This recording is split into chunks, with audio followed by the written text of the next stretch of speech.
Página 48.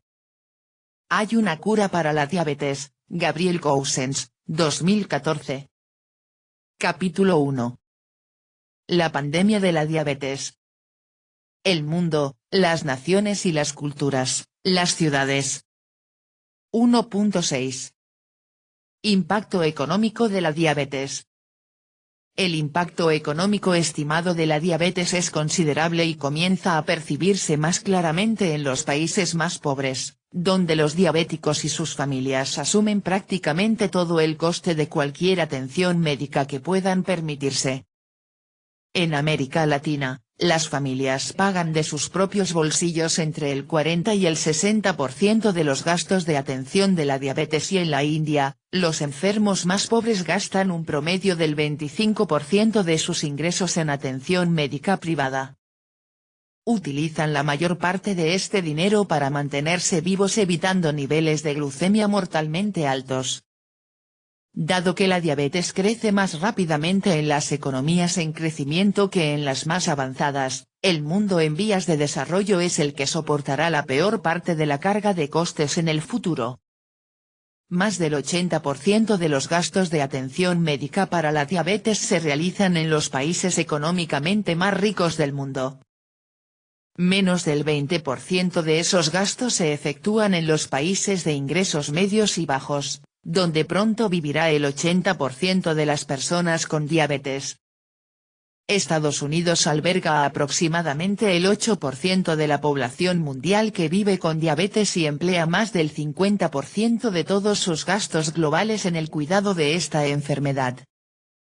En Estados Unidos, en 1997, el total de gastos médicos en los que incurrieron los diabéticos fue de $77,7 mil millones, o $10.071 per cápita anualmente por concepto de productos y servicios médicos, en comparación con los $2.669 gastados en salud por las personas sin diabetes.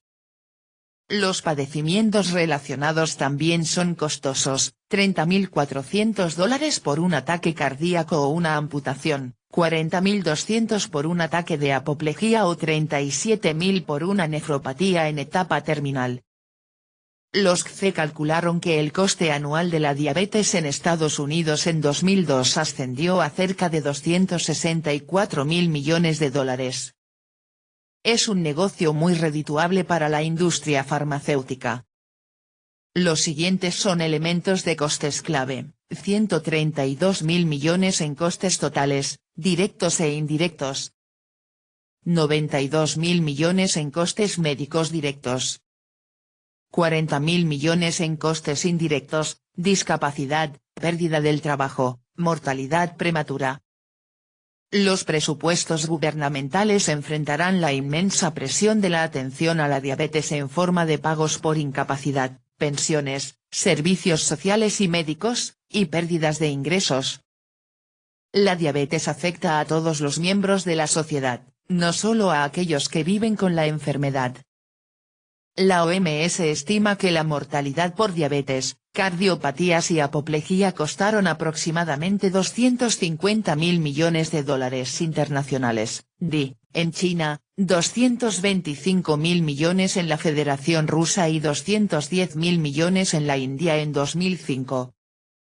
Gran parte de las cardiopatías y los ataques de apoplejía de estas estimaciones se relacionaron con la diabetes.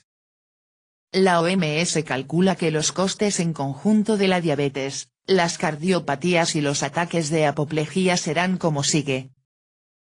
$555,7 mil millones en ingresos nacionales perdidos en China durante los próximos 10 años.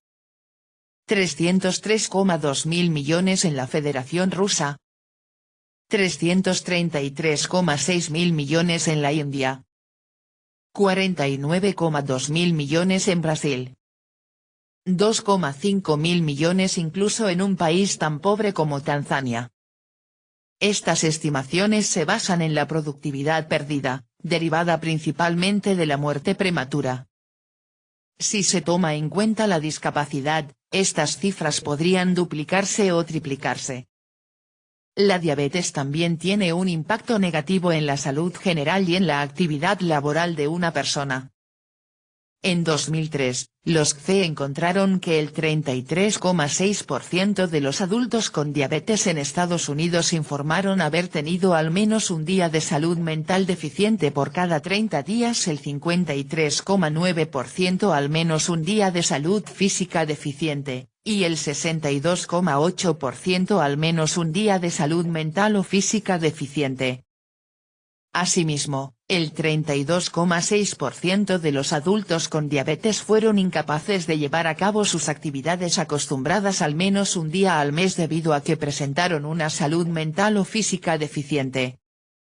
Si realmente siguiéramos la dieta preventiva, podríamos ahorrar cientos de miles de millones de dólares en gastos directos e indirectos, pero, ¿lo vamos a hacer?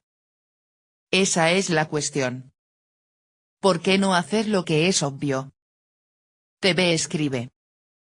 La masa humana, en conjunto, es súper ignorante. La ignorancia e indolencia de un individuo, se multiplica con la de otro y así sucesivamente. Un nivel de 1, significa que se cuenta con suprema inteligencia. Entre menor sea el valor de esa multiplicación, peor es el nivel de inteligencia social. La salud de las masas no le conviene a un sistema que se enfoca en la acumulación de riqueza. La salud, el bienestar y la vida de las masas no es de la incumbencia de la industria farmacéutica o de todos los negocios cuyos ingresos dependen de que la gente siga enferma. Se destinan aproximadamente 40.000 millones de dólares en subsidios federales para pagar a los cultivadores de maíz con el propósito de que el jarabe de maíz pueda reemplazar al azúcar de caña. Muchos expertos del área de la salud han señalado que el jarabe de maíz es uno de los principales culpables de la creciente obesidad, porque no quita el apetito. Desde el advenimiento del jarabe de maíz, el consumo de todos los edulcorantes ha aumentado, al igual que el peso de las personas. De acuerdo con un estudio realizado en 2004 y publicado en la revista American Journal of Clinical Nutrition, el crecimiento de la diabetes tipo 2 desde 1980 ha sido paralelo al aumento en el uso de edulcorantes, particularmente el jarabe de maíz alto en fructosa. En los datos obtenidos de un estudio realizado entre 51.603 enfermeras en Estados Unidos, se encontró que las mujeres que bebían una dosis diaria de refresco no dietético o de ponche de fruta, endulzados con azúcar o jarabe de maíz alto en fructosa, pesaban en promedio 4,67 kilos más que las que bebían menos de una al mes. El estudio se realizó durante 4 años. Además, los consumidores de azúcar presentaban un riesgo un 82% mayor de desarrollar diabetes tipo 2. El mensaje es, cualquier persona que se preocupe por su propia salud o por la de su familia no consumirá estas bebidas, dijo Walter C. Willett, de la Facultad de Salud Pública de Harvard, que ayudó a realizar el estudio. Los padres que se preocupan por la salud de sus hijos no deben tener bebidas endulzadas con azúcar procesada en casa. La declaración del Dr. Willett es muy clara, las ganancias obtenidas a partir del estilo de vida de la cultura de la muerte están en conflicto directo con nuestra capacidad de cuidar a nuestros hijos y a nosotros mismos. Por el contrario, la capacidad de amar y cuidar a nuestros hijos y a nosotros mismos es una característica sana de la cultura de la vida. ¿Escogemos la vida o la muerte? Cuidado con la fructuosa. Las investigaciones también muestran que el jarabe de maíz alto en fructosa interfiere en el uso de minerales clave por parte del corazón, como magnesio, cobre y cromo, además de ser una de las causas de las concentraciones altas de colesterol en sangre y de la formación de coágulos. Estos factores favorecen la enfermedad cardiovascular, que es la principal causa de muerte entre las personas con diabetes.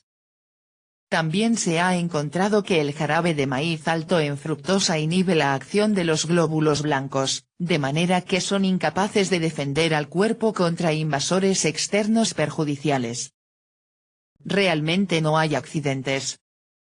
Todo esto es bastante directo y constituye una tragedia clara y en curso.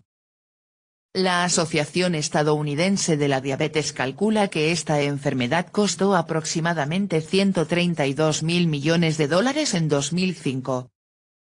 Para poner este coste en su debida perspectiva, te ofrezco el siguiente dato: todos los tipos de cáncer juntos en Estados Unidos costaron alrededor de $171.000 millones al año. Tenemos una epidemia a gran escala, y lo único que hacemos es complicar aún más el problema. Existen muchas causas secundarias para esta pandemia. Algunos médicos están un tanto preocupados, pues cada vez más niños consumen medicamentos antipsicóticos para tratar la ansiedad y enfermedades como el autismo. Esta preocupación se debe a que estos fármacos pueden promover el aumento de peso y, por lo tanto, elevar el riesgo de padecer diabetes. Por ejemplo, se ha relacionado el uso del antipsicótico Zyprexa con el incremento de peso y la diabetes. A mayor peso, mayor riesgo de diabetes. Se han realizado pocas investigaciones acerca del impacto a largo plazo de la diabetes tipo 2 en los niños durante toda su vida. Las complicaciones crónicas que se producen suelen aparecer aproximadamente 15 años después del inicio. Esto quiere decir que los trastornos que limitan la calidad de vida, como las nefropatías, las cardiopatías, la apoplejía y la ceguera, aquejan ahora a las personas en la flor de la vida, durante sus años más productivos. La proyección realizada por los CDC para niños con diabetes tipo 2 es que su vida será 19 años más corta que la de aquellos que no padecen esta enfermedad. El tratamiento de la diabetes se complica aún más por un sistema de creencias establecido por el New York Times y mantenido por la mayoría de los médicos que la tratan: la diabetes no tiene ninguna cura. Es progresiva y fatal. Incluso los resultados preliminares de nuestra investigación demuestran que esto es un mito. Es un mito porque no teníamos conocimientos amplios sobre cómo revertirla de forma natural, aunque ya en 1920 el Dr. Max Gerson curó al Dr. Albert Schweitzer de su diabetes mediante una dieta a base de alimentos vivos. Max Gerson, 18 de octubre de 1881. 8 de marzo de 1959, fue un médico alemán que inventó una dieta que, según él, podría curar el cáncer y la mayoría de las enfermedades crónicas degenerativas. La llamó terapia Gerson y escribió a Cancer Therapy Results of 50 Cases para promocionarla. Sin embargo, cuando estos fueron examinados por el National Cancer Institute, NCI, se encontraron con que sus expedientes carecían de la información básica necesaria para evaluar sistemáticamente sus aseveraciones. El National Cancer Institute concluyó que sus datos no demostraron que el tratamiento produjera algún beneficio. La licencia médica de Gerson fue suspendida en 1958 en la ciudad de Nueva York.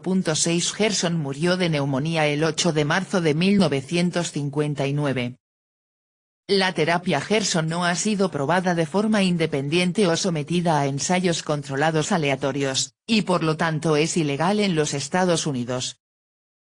La diabetes es claramente una pandemia producida por el estilo de vida mundial de la cultura de la muerte.